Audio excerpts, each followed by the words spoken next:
I am the self-help hacker. This is an ongoing theme.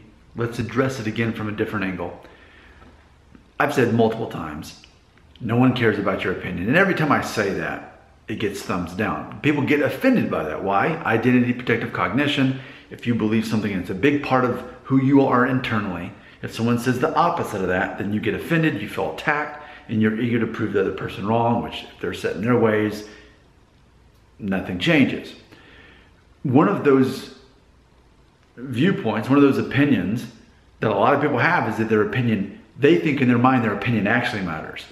And here's why I think that happens. I think people get confused to think that their opinion truly is their identity to the outside world. And it's not.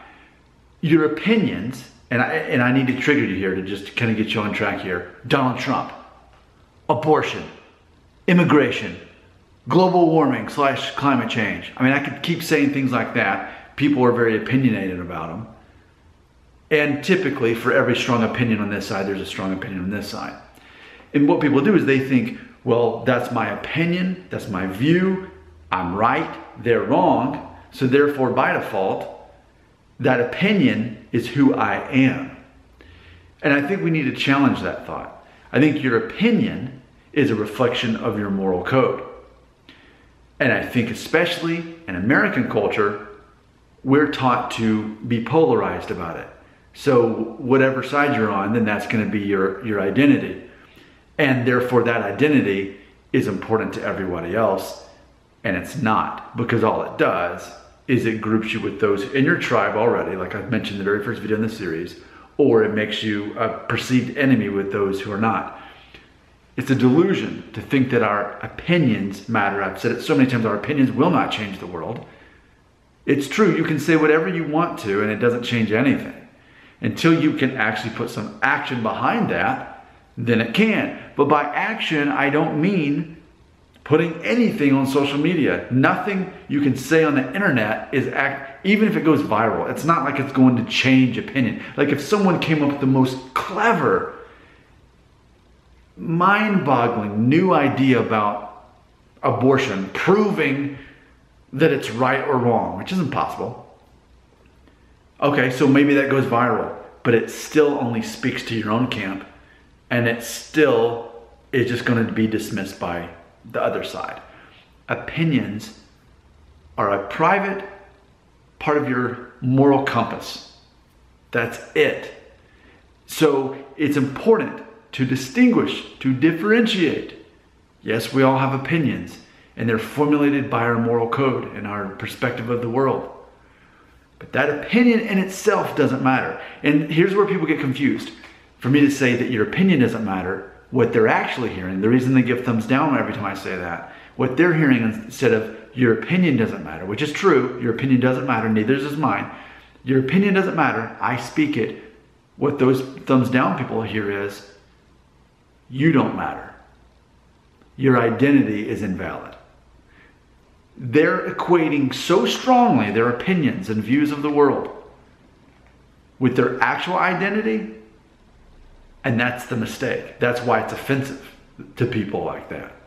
So it's a matter of, hey, I fully endorse everyone having their opinion, but not confusing it with their identity as perceived by the rest of the world, because the rest of the world doesn't care about your opinion. That's just to help you find your tribe, to know who you can connect with, but it's definitely a waste of your time to debate with other people about it. They're on the other tribe.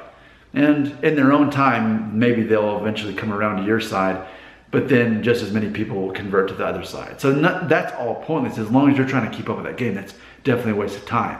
And even that concept, me speaking that, is hard for a lot of people, especially under the age of 35, to sort out and deal with. That our opinions don't matter, but more specifically, our opinions are not actually us to the rest of the world. We have to keep in mind, because let's face it, apparently that's the thing. We care so much about what people think about us to validate our own opinion. So therefore, or our own view of ourselves. So my identity is based on other people. So even though, and it is how most people are. Most people are so self-centered that they're the main thing they think about. How can I make myself better? How can I make myself matter more to the world, or at least be seen more by the world? So it's me, me, me, me, me. But then when they evaluate their own opinion, they're basing it on all these other people. And obviously that's a troubled paradox, because most people by default are self-centered. They're so focused on themselves, and that's why they go on social media, to compare themselves to other people, to prove that they are at least better than half the people they see on there. And to also be reminded that they're not as good as the other half of the people, and they've got something to aspire to. So it's funny. People are so into themselves, and that's why I keep saying, take advantage of that, cater to that, serve other people, cater to their needs. You become more important in their life by not making it about you. And when I say not making it about you, I'm especially meaning your opinions. People don't care about your opinions. Do they care about you and your identity beyond your opinions? Absolutely. They're looking for a friend. They're looking for someone to build them up. They're looking for someone to take time out of their life to care for them. But how you feel about Donald Trump or abortion or climate change or whatever it is, that's not relevant. It all gets balanced out in the grand scheme of things. Your comments belong right here.